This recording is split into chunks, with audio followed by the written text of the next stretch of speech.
One hypothesis we had the other day, people will have nothing to do at all. And they will plug themselves into neural spaces to simulate hardship. We go to, so we go to the gym. Why do we go to the gym? Because humans need struggle. Yeah. Right. We have to, if humans evolved imagine this Earth was just, there were cheeseburgers manifesting out of thin air, and they'd sit there for a minute, disappear, but then manifest again. And if you ate it, you got the nutrients of the cheeseburger or whatever perfect food. Humans would be doughy and would never work out.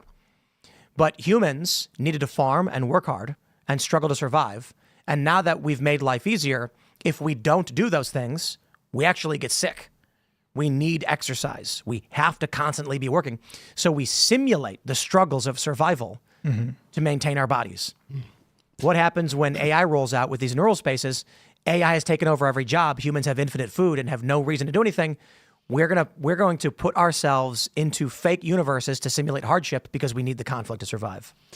I think I'm trying to think about this in theological categories, and I'm thinking that if we're willing to sacrifice our humanity for the efficiency of the machine, which is now what's driving the state and the marketplace, if we're willing to say, you know what, efficiency, pragmatism, all of these things are worth more than the experience of humanity, whether it be physical hardship in the world, face-to-face meetings, the ability to talk person to person.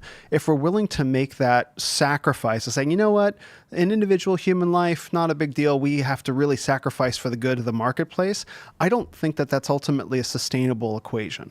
I don't think so. I think something in us will rebel from it, and I think we need a reevaluation of the individual worth of a human life.